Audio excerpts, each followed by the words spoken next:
Qual é a definição de ser humano? Muitas pessoas podem tentar definir o ser humano, mas a Bíblia define o ser humano de uma forma. E é importante que o ser humano entenda isso. A definição de ser humano é a imagem de Deus. É a imagem de Deus que define quem nós somos. E isso apresenta para nós uma série de elementos, como a própria racionalidade, como a questão dos atributos comunicáveis, as virtudes. Há uma série de elementos que nós vamos encontrar em Deus e que, portanto, foram comunicados a nós. Nós somos a imagem de Deus. E o homem masculino, não o homem ser humano, o homem ser masculino, ou seja, distinguindo da mulher. O que define o homem como ser masculino? Porque ser imagem de Deus é uma definição da humanidade. Homem e mulher. Mas e o homem, só o masculino, distinguindo da mulher? Parece-me que o termo, dentre os muitos vou escolher, cabeça, define bem o homem. Lá em 1 Coríntios 11:3 diz assim: quero, entretanto, que saibais ser Cristo o cabeça de todo homem, e o homem o cabeça da mulher, e Deus o cabeça de Cristo. O homem é a imagem de Deus. A mulher também. Mas Deus, quando fez o homem com um propósito, representante de tudo. De tal modo que o homem, ele é responsável. Essa é uma palavra muito importante na masculinidade. Responsabilidade. Eu não sei quantos homens aqui estão ou pararam em algum momento para pensar que o ser homem tem uma íntima relação com responsabilidade. Eu já citei uma frase que terminou ficando até comum, que eu vi num desenho e que transmite muito bem o que você deveria entender como o papel do homem masculino. Ela diz assim: o homem forte defende a si mesmo. O homem mais forte defende o outro, ou os outros. Assumir a responsabilidade, o homem como ser responsável. Como ser tão responsável que Deus, assim que criou Adão, primeira coisa que foi feita foi colocar no jardim do Éden para o cultivar e o guardar. Gênesis 2:15. O homem como aquele que tem que cuidar e guardar. Olha a responsabilidade. Ele tem que assumir o peso da responsabilidade dada sobre ele. E nós temos um homem que foi plenamente exemplar nisso.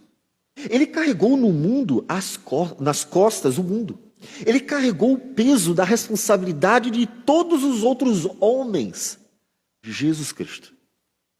O sacrifício de Cristo é exatamente a responsabilidade assumida totalmente. A responsabilidade de pagar a dívida. A responsabilidade de produzir frutos de justiça, porque ele teve que cumprir cabalmente a lei, cabalmente a vontade de Deus para poder satisfazer a justiça de Deus. Ele teve que fazer tudo. De forma que ele assumiu toda a responsabilidade e se sacrificou para dar vida aos outros. Se você em algum momento, como eu deveria pensar o masculino, como eu deveria ser homem, olha para Cristo, não é para outro não. Nenhum outro conceito, nenhum outro modelo, nenhum outro vai atender exatamente ao que é que Deus quer de nós como homens masculinos. Cristo é o perfeito homem. Paulo diz em Efésios capítulo 4, falando à igreja acerca do aperfeiçoamento dela, ele diz: até que cheguemos todos à unidade da fé e do pleno conhecimento do Filho de Deus, Cristo, que ele chama de a perfeita varonilidade, à medida da estatura da plenitude de Cristo. Cristo é o perfeito homem. Ele é completo. E nós poderíamos e deveríamos olhar para ele como um homem de verdade. Cristo assumiu toda a responsabilidade. Cristo nunca deu uma de machão. Ele não saiu brigando com ninguém. Ele não saiu cantando de galo. E nem fez outras coisas para mostrar sua masculinidade. Como no conceito, na prática, às vezes a sociedade assume a ideia de masculinidade. Mas uma coisa ele fez. Ele assumiu toda a responsabilidade do mundo sobre si. Percebe? Que nós precisamos realmente olhar mais para Cristo, para agirmos como homens de verdade. E eu gostaria de trazer um texto que tem tudo a ver com o que ocorreria hoje, para que nós reflitamos a masculinidade como Deus quer. É o texto de Atos, capítulo 6, versículo de 1 a 7. Atos 6, de 1 a 7.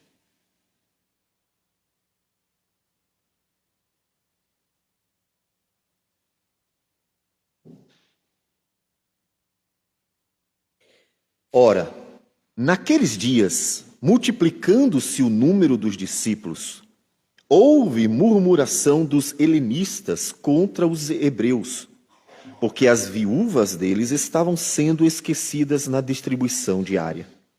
Então, os 12 convocaram a comunidade dos discípulos e disseram: não é razoável que nós abandonemos a palavra de Deus para servir às mesas. Mas, irmãos, escolhei dentre vós 7 homens de boa reputação, cheios do Espírito e de sabedoria, aos quais encarregaremos deste serviço. E quanto a nós, nos consagraremos à oração e ao ministério da palavra. O parecer agradou a toda a comunidade, e elegeram Estevão, homem cheio de fé e do Espírito Santo, Filipe, Prócoro, Nicanor, Timão, Pármenas e Nicolau, prosélito de Antioquia. Apresentaram-nos perante os apóstolos, e estes, orando, lhes impuseram as mãos. Crescia a palavra de Deus, e em Jerusalém se multiplicava o número dos discípulos, também muitíssimos sacerdotes obedeciam à fé. Senhor Deus amado, a tua palavra é o teu poder para a salvação. Por meio dela é que somos transformados de glória em glória à imagem de Cristo, pelo teu Espírito operando em nós. Pedimos, portanto, que o Senhor, com tua graça e misericórdia, fale ao nosso coração pela tua palavra, para que, ó Deus, sejamos de fato aqui abençoados para um viver agradável ao Senhor. Que o Senhor receba a nossa oração, em nome de Jesus. Amém, Senhor. Amém. Homens, servos. Observe que no texto, os homens que serão escolhidos para cuidar de alguém. É interessante que a diaconia, portanto, entra num acordo pleno com Gênesis capítulo 2, que nós lemos, versículo 15. Tomou, pois, o Senhor Deus ao homem e o colocou no jardim do Éden para o cultivar e o guardar. Deus não disse ao homem: olha, paraíso, agora regala-te, corre solto, se divirta, vá se alegrar com tudo que eu fiz para você. Afinal das contas, tudo foi feito por Deus.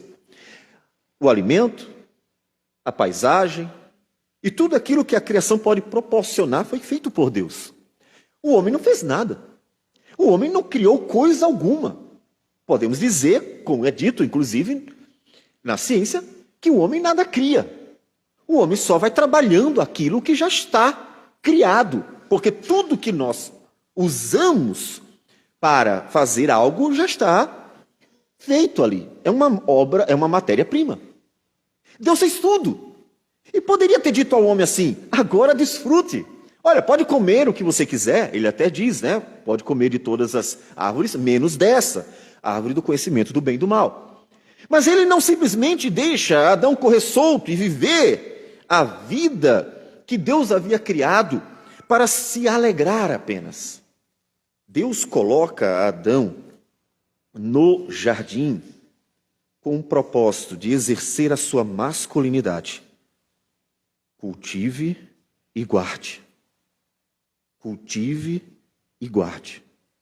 Em seguida, nós vamos ver esse desenvolvimento do trabalho acontecendo no mesmo dia. Deus, colocando ele lá no jardim, traz os animais e diz para ele, diz o texto, versículo 19, havendo, pois, o Senhor Deus formado da terra todos os animais do campo e todas as aves dos céus, trouxe-os ao homem para ver como este lhe chamaria. E o nome que o homem desse a todos os seres viventes, esse seria o nome deles. Duas questões podemos observar aqui. Primeiro, o homem trabalhando. Responsabilidade. A ciência até hoje nomeia os animais de acordo com suas qualificações, qualidades, com seus detalhes, aspectos, com aquilo que eles apresentam. Mas podemos ver também uma questão de liderança. Ele está mostrando que ele está acima dos animais. Quando Deus muda o nome de Abraão, de Jacó, quando Deus muda o nome dos personagens bíblicos, Deus está mostrando, eu sou o Senhor, eu tenho autoridade. Essa a autoridade que reis às vezes exerciam, como na Babilônia, o nome de Daniel e seus 3 amigos foram modificados, mostrando uma soberania do rei sobre eles. Poder para mudar o nome deles. Então Adão deu nome, mostrando ele é o cabeça, ele é o representante, ele é o responsável. Quem dá nome aos filhos? Não são os pais. Não são os filhos que se dão nome. Deixa crescer e quando crescer escolhem os seus próprios nomes. Não. Eles dão os nomes. Exercem autoridade sobre eles. E o homem exerce. E não só sobre os animais. A autoridade era completa. A tal ponto que no capítulo 3, depois da queda, versículo 20 diz, e deu o homem o nome de Eva, a sua mulher, por ser a mãe de todos os seres humanos. Veja que ele não dava um nome aleatório, ele dava um nome de acordo com característica, ele estudava o ser para nomear o ser. E isso se faz até hoje. E ele deu nome à própria esposa. A esposa ganhou o nome que o seu marido deu, mostrando que sua liderança era completa, total. Ele era o responsável. Alguns homens nesse momento vão dizer assim, tá vendo, mulher? Eu mando em casa, tem que me obedecer. Cara, você não entendeu. Não é isso. Não é uma questão de se gabar por ter autoridade para mandar sobre os outros. Não é isso. A questão é ser responsável pelos outros.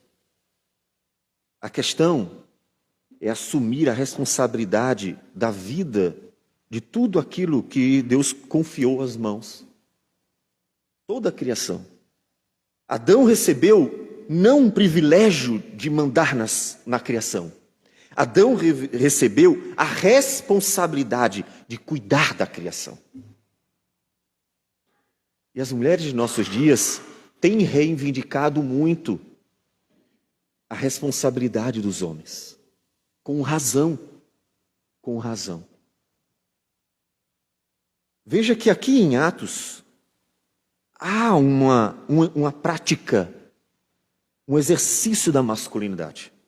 O texto começa dizendo que havia uma necessidade. Observe. Ora, naqueles dias, multiplicando-se o número dos discípulos, houve murmuração dos helenistas contra os hebreus, que as viúvas deles estavam sendo esquecidas na distribuição diária. Observem 2 problemas. Primeiro, um problema de relacionamento. Murmuração, ou seja, pessoas não estavam sabendo lidar com o problema, estavam reclamando, havendo uma certa confusão lá. Primeiro, um problema para ser resolvido. Alguém tem que ir lá resolver um problema da murmuração. E o segundo é que há pessoas dependentes, frágeis. A palavra do Senhor nos diz que o Deus é aquele que guarda, ampara, cuida. Salmo 146, no versículo de número 7, a partir do 7, diz assim, falando de Deus, que faz justiça aos oprimidos, dá pão aos que têm fome, o Senhor liberta os encarcerados, o Senhor abre os olhos aos cegos, o Senhor levanta os abatidos, o Senhor ama os justos, o Senhor guarda o peregrino, ampara o órfão e a viúva, porém transtorna o caminho dos ímpios. Observe as características da masculinidade atribuídas a Deus, o Deus que assume sob sua responsabilidade a criação. E ninguém melhor do que Cristo aqui neste salmo. Assume e diz assim: eu cuido. E aqui em Atos está exatamente acontecendo a necessidade não só de resolver um problema de relacionamento, mas aqui há pessoas que precisam ser amparadas. As viúvas deles estavam sendo esquecidas. E então a masculinidade é convocada. Porque o papel da masculinidade é ser responsável, é assumir a responsabilidade da criação sobre si, para que ela seja levada adiante, para que as pessoas sejam protegidas, cuidadas, guardadas. Por isso que Deus deu ao homem a força. 1 Pedro, capítulo 3, versículo 7 diz assim: maridos, vós igualmente vivei a vida comum do lar com discernimento, e tendo consideração para com a vossa mulher como parte mais frágil, tratai-a com dignidade, porque sois juntamente herdeiros da mesma graça de vida, para que não se interrompam as vossas orações. Ele chama a mulher de a parte mais frágil. O homem foi feito forte para defender o outro. O homem foi feito não emotivo para lidar com os problemas de forma racional apenas. O homem foi feito de uma forma mais objetiva, o seu modo de ser, para que ele possa resolver tudo com objetividade. O homem tem características necessárias para uma liderança. Ele foi feito, em outras palavras, Deus fez você assim. Você pode dizer assim: nem tenho que me gabar, eu fui feito assim. Eu não tenho que me gloriar, tá vendo? Eu sou melhor do que você. Não, para com essa tolice. Não é uma questão de ter um privilégio para se gabar diante dos outros, ou mesmo oprimir os mais fracos. É o contrário, é para dizer: Senhor, obrigado pelo que o Senhor me fez. Deus me ajude a ser, a exercer, a fazer o que eu tenho que fazer. A igreja aqui mostra uma fragilidade. Ela precisa de cuidados. O problema do relacionamento, a fragilidade das viúvas, precisa de cuidados. Os apóstolos não chamam mulheres. Poderiam chamar mulheres. Vamos escolher mulheres? As mulheres são mais sensíveis, a gente viu isso ontem no encontro da SAF. São mais sensíveis, são mais delicadas, mais atenciosas. Elas vão cuidar melhor das viúvas. Você não pensaria numa mulher como uma pessoa mais adequada para cuidar de viúvas? Eu tenho certeza que se você tiver diante de si alguns homens e algumas mulheres e viúvas para serem cuidadas, eu tenho certeza que você vai tender a olhar para as mulheres e dizer assim: dá uma cuidada dessas viúvas aqui, que a gente vai fazer coisas mais pesadas. Os apóstolos não pensaram assim. Os apóstolos não pensaram simplesmente: cuidar de viúva é coisa de mulher. Vamos chamar algumas mulheres para cuidar das viúvas. Os apóstolos têm uma consciência bíblica. Eles foram muito bem ensinados pelo Senhor Jesus e estão sendo dirigidos pelo Espírito Santo. O cuidado com as viúvas se chama responsabilidade de proteção, sustento. É o exercício da masculinidade. É um exercício que foi dado lá a Adão, desde o iniciozinho. E eles chamam então homens. Homens para cuidar de viúvas. Homens para cuidar de pobres. Homens para cuidar de necessitados. Homens para cuidar de enfermos. E homens para resolver problemas que estavam acontecendo nessa intriga e murmuração entre os hebreus e os helenistas. Homens. Porque Deus deu aos homens a responsabilidade de cuidar de tudo. eu sei que você trabalha. Todo homem diria, mas pastor, eu trabalho. Eu sei que você trabalha para ter um carro bom, você trabalha para ter uma casa boa, você trabalha para ter um celular bom, você trabalha para ter uma roupa boa. Sim, não só você, mas sua família. Mas você trabalha porque você tem uns frutos disso aí. Você tem uns benefícios. Dificilmente alguém aqui trabalharia se não tivesse um resultado.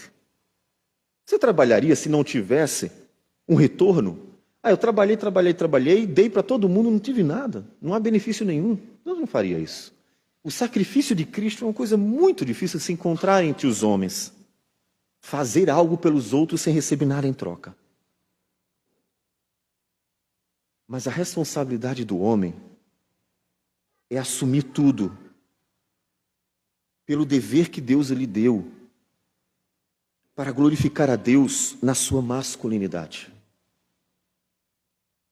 Primeiro, já pergunto aqui, homens, vocês têm assumido a masculinidade de verdade?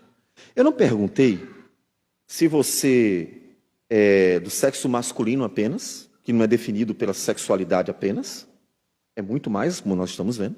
Sabemos que você é. Não perguntei se você fuma ou bebe. Não perguntei se você é casado, para dizer que eu também sou homem, sou casado. Eu não perguntei se você tem algum outro hábito que os homens costumam ter. Eu perguntei se você já assumiu a masculinidade como ela é. O que muda, o que faz com que o menino deixe de ser menino e se torne homem? No mundo é a questão da sexualidade. Ele assume um ato sexual, então, para muitos, isso faz dele menino se tornar homem. Mas então, nós temos um problema, porque aí, se algum dos apóstolos tenham deixado de casar, como fica a dúvida sobre Paulo, casou, não casou, casou, não casou, alguns vão apresentar como casado, como Eusébio, Cesaré, outros vão dizer, não, a indicação é que ele nunca casou. Isso não define a masculinidade, porque na sua geração eu diria que ele foi um dos poucos grandes homens que realmente sofreu pela igreja, pensando em os apóstolos e outros discípulos. Então isso não define a mudança de menino para homem. Quando é que o menino se torna homem? O menino se torna homem quando ele assume sobre si a responsabilidade dos outros. Sobre suas costas ele assume outros. Solteiro ou casado, ele assume outros. Ele assume outros porque ele antes estava debaixo do pai. Então o menino está debaixo do pai, ele está obedecendo o pai, fazendo as coisas, ele está aprendendo. Olha, faça isso, faça aquilo, ele ajuda aqui, ele ajuda ali, vai para cá, vai para lá, e vai fazendo as coisas, mas ele está ali aprendendo. Ele é um aprendiz de homem. Ele é um menino aprendiz de homem. No momento em que aquele menino vai assumir não só a sua vida, mas vai assumir que o papel dele é cuidar de outras vidas, é cuidar da criação, é assumir o peso, a luta de ser homem, aquele menino entendeu o que era ser homem. Agora ele não é mais um menino, ele é um homem. É um homem capaz de lutar na guerra, é um homem capaz de assumir a responsabilidade e os prejuízos de ter que cuidar de vidas sem receber em troca, às vezes, nada. Como é o caso aqui, né? Nenhum deles iria receber nada em troca. Eles iam cuidar de viúvas sem receber nada em troca. Pelo simples fato de ter entendido o que é masculinidade. O que é ser homem. A nossa geração tem uma dificuldade muito grande com isso. Muitas mulheres assumem responsabilidades de homens porque não conseguem ver isto nos homens em casa. E a sociedade tem sido guiada por mulheres cada vez mais, cada vez está aumentando o número de mulheres assumindo a sociedade. Não é uma questão de capacidade. Em nenhum momento a gente vai dizer que a mulher é menos inteligente do que o homem. Lógico que não. Qualificações relacionadas às suas competências, à inteligência, ambos têm. Vocês vão ver mulheres produzirem tanto quanto homens. É uma questão de papel. Deus não deu à mulher características de uma liderança e não deu a ordem, mas deu ao homem não só as características necessárias para a liderança, mas deu a ordem. Você é o cabeça. Como nós falamos, 1 Coríntios 11, 3. Você é o cabeça. E a nossa sociedade viabilizou esse comodismo pelo desenvolvimento natural. A sociedade se desenvolveu tanto que cada dia está mais fácil o homem ficar na frente de uma televisão ou mesmo na internet e pedir tudo, compra tudo pela internet, pelo celular, tudo. É tudo muito fácil. Então, está se exigindo menos e mais, dando mais conforto aos homens. E a sociedade está sofrendo com isso. A sociedade que está sendo invadida pelo paganismo, vivemos um período longo de cristianismo e está sendo invadida pelo paganismo, não tem encontrado homens aptos para lutar contra isso. Cada qual está na sua casa, vivendo a sua vidinha. Ninguém quer responsabilidade. Ninguém quer lutar contra. É cansativo. Lutar é algo cansativo. Vamos pensar nesses 7 homens escolhidos. Eles poderiam dizer assim, mas Pedro, a gente está vivendo a vida da gente, está fazendo tudo direitinho, não damos mau testemunho, estamos cuidando do que temos em casa, né? Pensando nos homens aqui casados. Vocês querem nos dar mais uma responsabilidade e ter que cuidar de coisas que tem nada a ver com a gente, tem a ver com os outros, o problema é deles ali. Eles estariam assumindo responsabilidade da vida dos outros. Eles estariam cuidando de outros. E eles assumiram. Eles não se esquivaram, não. Eles assumiram. Eles não só saíram criticando. Tem que fazer isso, tem que fazer aquilo. Eles assumiram a masculinidade. Vamos cuidar das viúvas. Vamos proteger aqueles que são frágeis. Porque o homem mais forte defende os outros. E não apenas a si mesmo.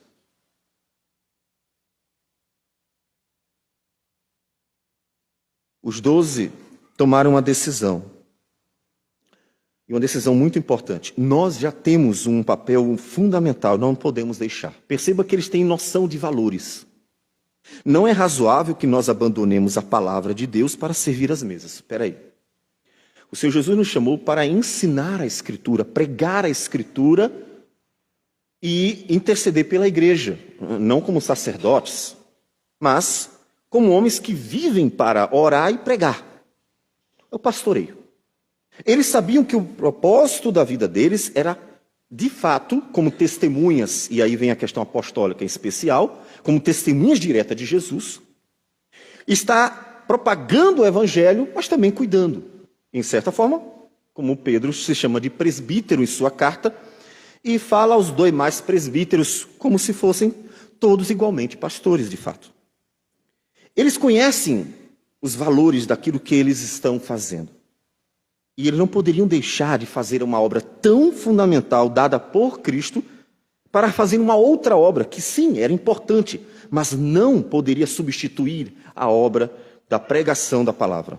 Daí você vê a questão que a igreja não é meramente uma instituição que dispensa ações sociais. A igreja não está destinada ao assistencialismo. Isso não define igreja, ainda que ela tenha necessidades sociais. Eles estão certos do dever deles. Eles não estão passando para frente uma responsabilidade, dizendo assim, faz você aí. Não é isso. Nós estamos fazendo nosso papel, nossa agenda está cheia.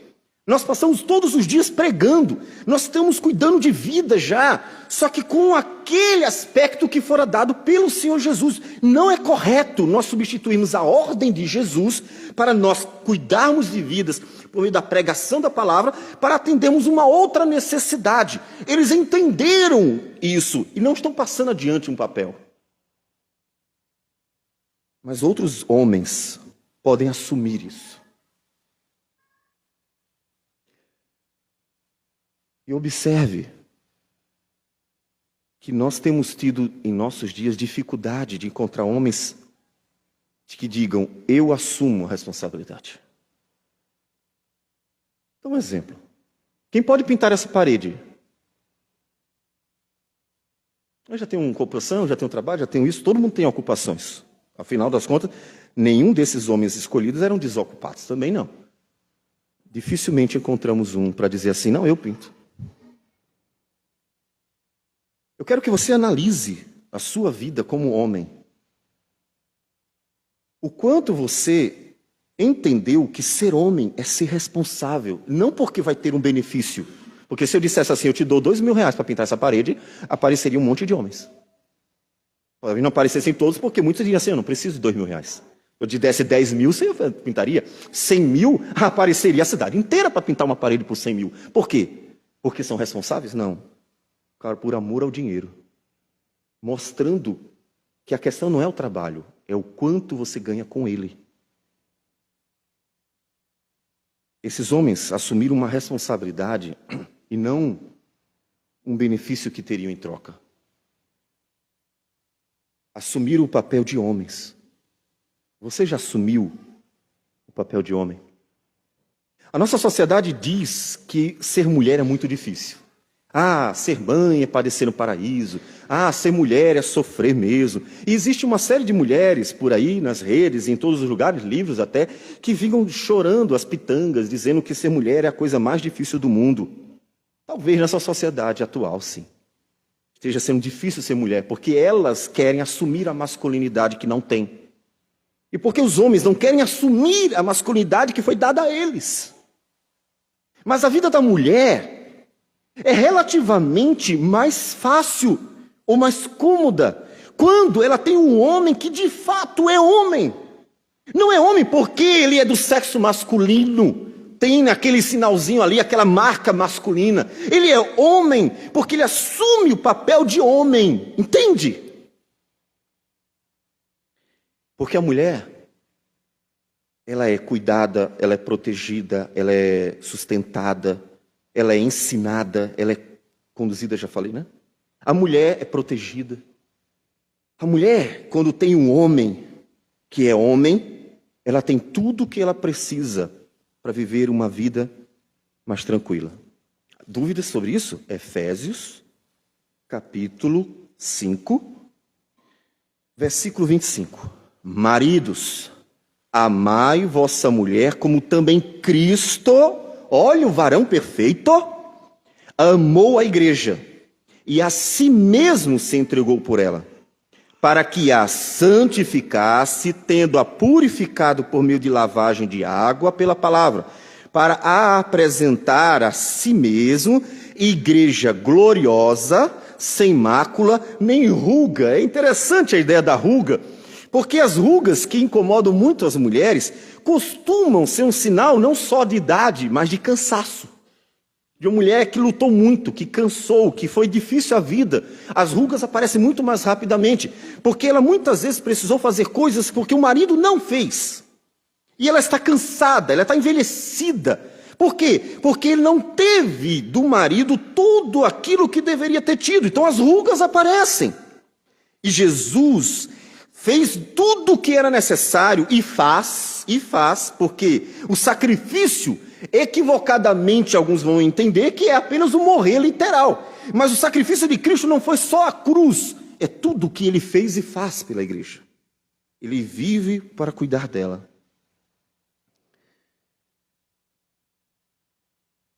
A masculinidade é uma responsabilidade muito grande.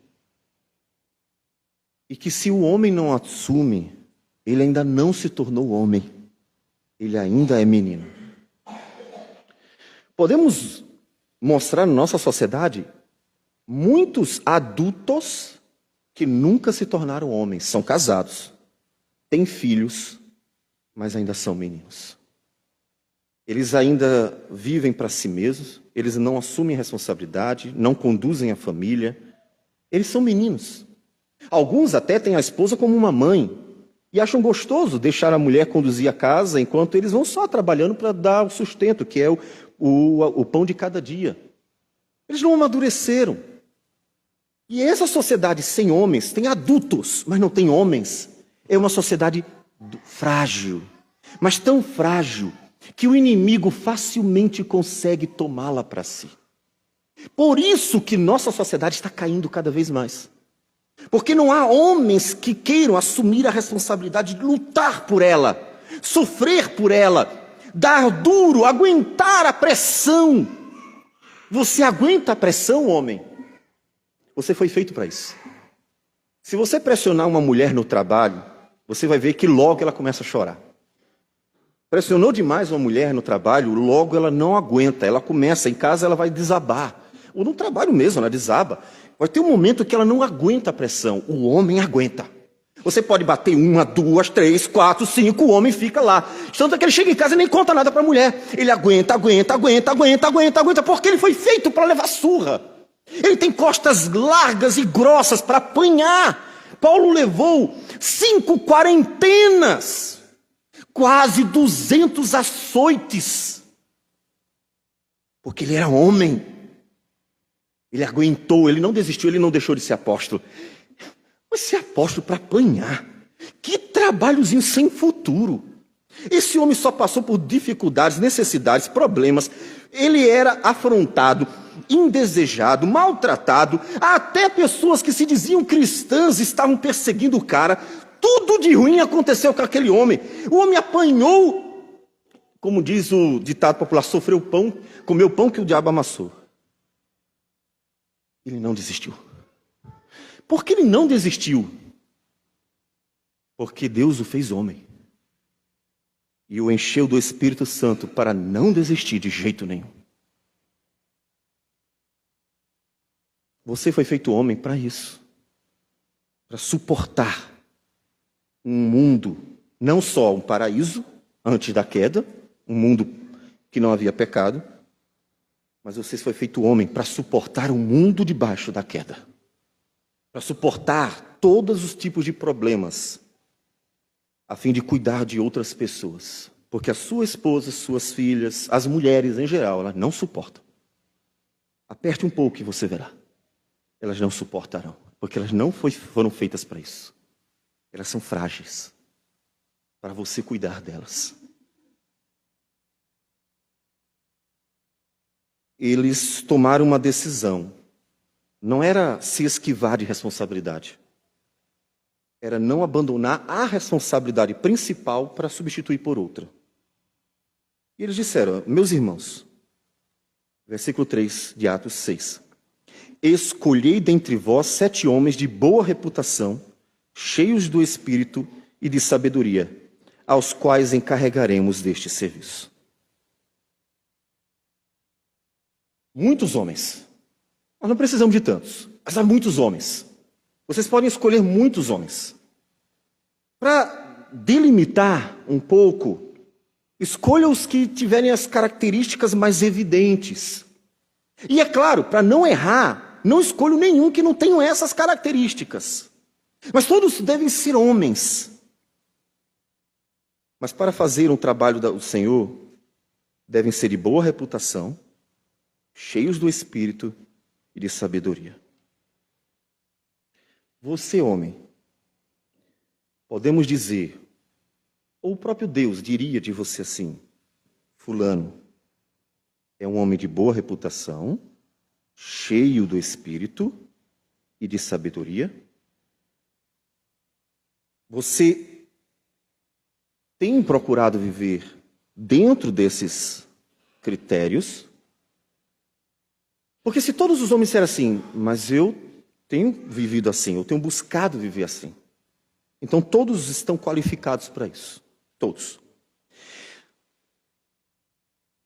Se tivessem 1000 homens lá, se 1000 homens estivessem qualificados com essas 3 características, todos os 1000 poderiam ser escolhidos.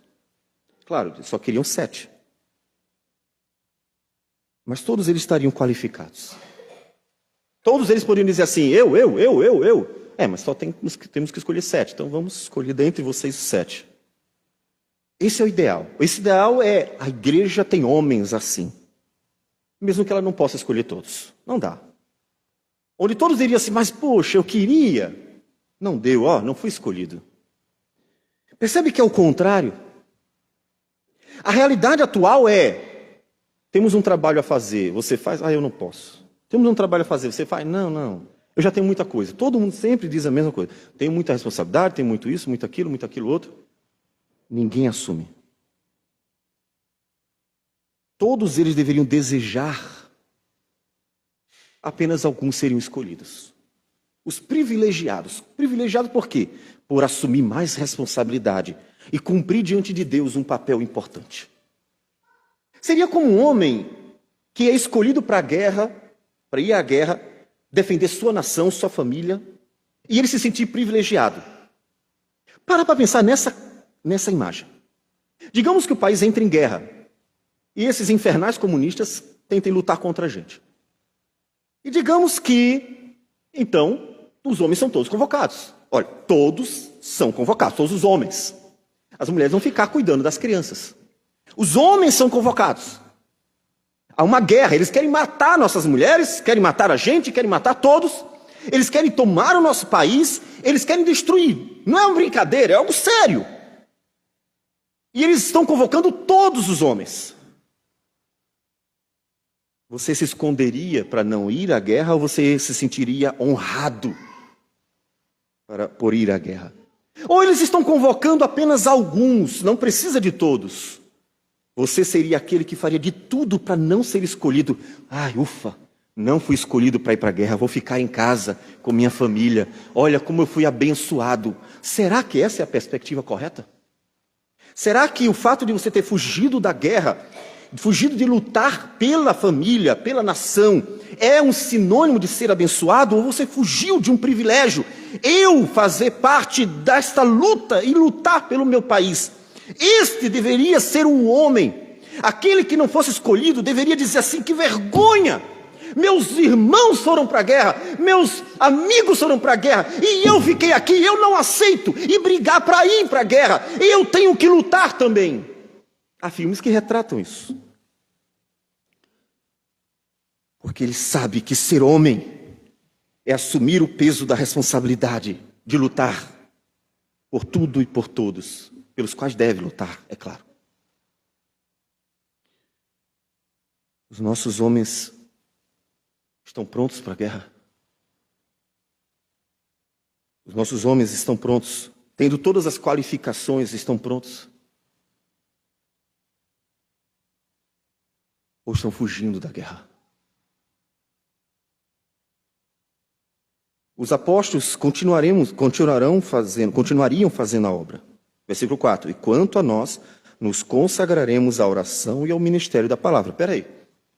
Nós vamos continuar fazendo a obra. Mas precisamos de outros homens responsáveis para assumir parte dela. Porque nós não podemos substituí-la. E eles encontram. Quando a igreja olha para os seus homens assim, não tem homens para fazer a obra, a igreja deveria se sentir muito envergonhada. Porque isso significa que a igreja está fragilizada. Ela não tem homens. Talvez até diga, mas tem mulheres que fazem. E muito bem pelas mulheres que estão auxiliando, são auxiliadoras, meus parabéns. Mas esse papel não é delas. Uma igreja que tem mulheres ativas, uma denominação que tem mulheres ativas, mais do que homens ativos, não é uma igreja forte. Em momento algum eu me sinto orgulhoso da igreja quando eu vejo que a SAF é maior do que o PH, quando a SAF trabalha mais do que o PH, no Brasil todo isso. Eu não me sinto orgulhoso, porque ainda que eu parabenize as mulheres, isso é um sinal de fraqueza da igreja. Isso é um sinal que não tem homens. Isso não é um sinal bom. Você imagina uma nação, vamos fazer a comparação de novo, uma nação que só as mulheres trabalham, ou quase não tem homens trabalhando. Tem homens, mas eles não fazem nada. Vai para a guerra, as mulheres corajosamente dizem, eu vou lutar, eu vou lutar. E aí os homens ficam se acovardando, se esquivando. Você sente orgulho de uma nação em que mulheres vão para a guerra e os homens acovardados ficam em casa? Não, ninguém sentiria orgulho, porque a igreja seria diferente. Por que deveríamos nos orgulhar de uma denominação em que as mulheres fazem mais que os homens? Não faz sentido algum isso. Uma nação forte, uma igreja forte, é quando homens assumem seu papel, a responsabilidade, o peso. Tem que carregar cimento. Mais um aqui, ó. Dá, eu ainda aguento. Mas já tem 3, mas eu aguento. E não aquele que fica enrolando, enrolando, até ver todo mundo carregar e não leva coisa nenhuma. O homem é aquele que assume a responsabilidade de tudo sobre suas costas. Ele não precisa ser beneficiado. recompensado. Qualquer um faz isso. Se você chamar um gurizinho qualquer e disser a ele, guri, eu te pago tanto para pintar essa parede, qualquer guri vai dizer, opa, dinheiro? Quem é que não faz? Qualquer pessoa. Basta você recompensá-lo bem. Dê o valor que ele gostaria de receber, que ele entender que aquele valor para ele é interessante, que seja mais do que ele tenha, e qualquer um vai fazer. Até um bilionário é capaz, se você der a ele o dobro do que ele tem. Talvez ele diga assim, poxa, o dobro? Talvez eu tenha uma parede, eu vou lá pintar. Todo mundo tem o seu preço, não diz assim? Não? O mundo não diz isso? Todo mundo tem o seu preço? Só que isso não define masculinidade. Ganhar dinheiro não define masculinidade. Tem gente que ganha dinheiro roubando, e nem por isso ele é homem. Tem gente que ganha dinheiro de todas as formas indevidas, injustas, desonestas, e nem por isso eles são homens. São só meninos. Adultos meninos. O homem é aquele que assume a responsabilidade sobre si. O homem é aquele que cuida dos outros. O homem é aquele que está pronto para receber toda a carga necessária para que outras pessoas sejam cuidadas, protegidas, sustentadas, conduzidas e assim por diante. Ensinadas. E então, 7 homens foram escolhidos. Não é porque só esses homens tinham boa reputação, eram cheios do espírito e de sabedoria. Mas é porque esses 7 foram escolhidos. Poderia ter 1000, mas só precisava de 7. Uma igreja que tinha 7 homens de boa reputação, cheios de espírito e sabedoria, que aceitaram. Parece-nos que ninguém se escondeu. A forma como tudo acontece com tanta tranquilidade transmite para nós a ideia de que os homens aceitaram. Veja que ele diz, o parecer agradou a toda a comunidade. Todo mundo se agradou da ideia. Logo, os homens todos estavam dispostos a assumir a responsabilidade. Já que toda a comunidade gostou, ele não está dizendo assim, gostei da ideia, olha, eu indico fulano. Tá, mas e tu? Não, eu estou muito ocupado. Eu indico fulano. Tá, cara, mas se agradou a todo mundo, você deveria ser o primeiro a dizer assim, eu concordo, meu nome está na lista. Agradou a todo mundo porque todo mundo entendeu que era o melhor a se fazer e estava disposto a fazer. E eles foram escolhidos. A obra é do Senhor. Então eles apresentaram-se perante os apóstolos e oraram por eles. Impuseram as mãos. Nesse gesto de que eles estavam sendo designados pelo próprio Deus. Nessa mediação da igreja. Que está ali para administrar o que se tornou um dos ofícios da igreja.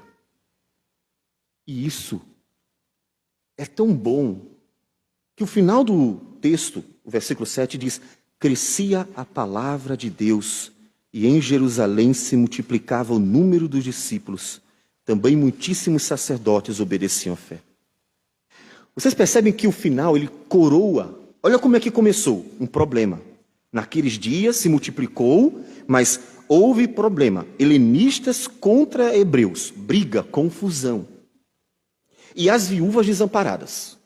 Tudo começa com um problema, confusão e desamparo. Homens tomam a postura, decisão dos apóstolos, aceitação dos homens. Vamos assumir a responsabilidade. Quando tudo é resolvido, quando os apóstolos se mantêm firmes na obra e os homens aceitam a responsabilidade de cuidar da igreja, amparar os desamparados, protegê-la, o texto é coroado com uma expressão de glória. A palavra de Deus crescia, ia sendo pregada, e pessoas iam sendo convertidas, a igreja estava crescendo, estava sendo abençoada, fortalecida. Por quê? Porque havia homens assumindo o seu papel dentro da igreja, na pregação da palavra e também no cuidado para com a igreja. Percebe? Mas se não tivesse acontecido nada disso, se tivessem fugido da guerra, será que poderíamos dizer que a igreja estaria bem? Ou já não seria um sinônimo de que a igreja está mal? Homem. Ser homem não é ser rico. Talvez em nossa sociedade, homens muito bem de vida digam assim: eu sou mais homem que todo mundo, porque eu sou rico mais do que qualquer outro. Isso é tolice, isso é infantilidade. Porque riqueza não define masculinidade. Jesus foi pobre e foi o maior homem que já existiu. Homem não é definido apenas pelo status de casado. Agora eu sou casado, sou homem. Há tantos homens casados que não são responsáveis em sua casa, não conduzem sua família, não assumem o peso do lar, se escondem até atrás da mulher. Isso não define ser homem. Homem não é definido por outros hábitos que são estabelecidos como masculinos. O homem não é definido nem mesmo por ser um brutamonte, porque ir à guerra para defender os fracos é uma coisa, se meter a machão por aí é só tolice de um menino. O homem é aquele que entendeu que ele é o responsável por todos, que ele tem sobre si um peso, uma responsabilidade, e que ele deve carregar, não para oprimir o mais fraco. Porque aquele que usa do poder que tem para oprimir, perseguir e maltratar os mais fracos não é homem, é menino. O homem é aquele que usa da força que tem, do poder que tem, como fez Sansão. Sansão se deixou morrer para salvar o seu povo. Ele usou a sua força para salvar o seu povo. Sansão não subjugou os israelitas, não oprimiu, maltratou, humilhou os mais fracos. Sansão deu sua força para lutar pela obra do Senhor. Homem é aquele que entende que seu poder e força é para servir os outros. E assume o jugo disso, o peso disso, de acordar cedo e dormir tarde, de noite sem dormir, de ter que se esforçar e dar de si o melhor, como Cristo deu. Quando Paulo diz que Cristo sacrificou a si mesmo, amando a sua igreja, ele não estava se referindo apenas à morte, ainda que seja o ápice de seu sacrifício. Porque o que Cristo fez foi muito mais. A morte é o ápice da obra, mas Cristo viveu se humilhando entre nós, sofreu entre nós, foi tentado entre nós, carregou as nossas dores do início ao fim. O sacrifício de Cristo por sua igreja começa no seu nascimento, na encarnação do Verbo. Desde ali, ele estava carregando a sua noiva, a igreja. Aquele fardo pesado de ter que levar. Ele disse: até quando sofrerei vocês? Não foi fácil carregar a igreja nas costas, mas ele carregou. E ele não desistiu. Ser homem é ser como Cristo. É assumir a responsabilidade que Deus deu para carregar a criação, cuidar dela, guardá-la. Isso é ser homem. Nós estamos precisando de homens. Nós precisamos de homens que estejam sempre prontos. Eis-me aqui, envia-me a mim. Isaías não fugiu quando o Senhor disse: a quem eu enviarei? Ele não estava num contexto fácil, não. Povo difícil. Eis-me aqui. Um homem. E você? Sempre que Deus apresenta necessidades que a igreja tem, como você reage? Sempre que Deus mostra para a igreja, sinaliza para a igreja que ela precisa de auxílio, de cuidado, de proteção, de direção, o que você faz? Você se esconde na sua justificativa de sempre? Ou você simplesmente diz: eis-me aqui. Se vou ser escolhido ou não, não compete a mim, mas eis-me aqui. A glória da igreja deveria ser ter homens, todos homens dispostos, apenas alguns escolhidos. Sempre ter homens que dirão assim: que pena, não foi a minha vez. Mas a vergonha da igreja é não ter homens que se dispõem a lutar, porque se escondem. E então ter suas necessidades negligenciadas. Você é um homem ou apenas um adulto? Apresente-se diante do Senhor e assuma sua masculinidade diante dele. Porque quando Deus criou o homem, o criou para cuidar da criação e guardar a criação. Não foi para ganhar dinheiro. Foi para cuidar da criação, guardar a criação. Mas é claro que Deus abençoa e recompensa graciosamente. Então assuma a sua masculinidade. Porque quando você assume sua masculinidade, toda a sociedade descansa. Temos um homem cuidando de nós. Temos um homem protegendo a gente. Temos um homem lutando pela gente. Quando há homens na sociedade, as mulheres descansam o coração. Mas quando não há homens, eu termino com o texto de Isaías. Isaías, capítulo 3. Ele diz assim, versículo 4. Dar-lhes-ei meninos por príncipes, e crianças governarão sobre eles. Entre o povo oprimem uns aos outros, cada um ao seu próximo.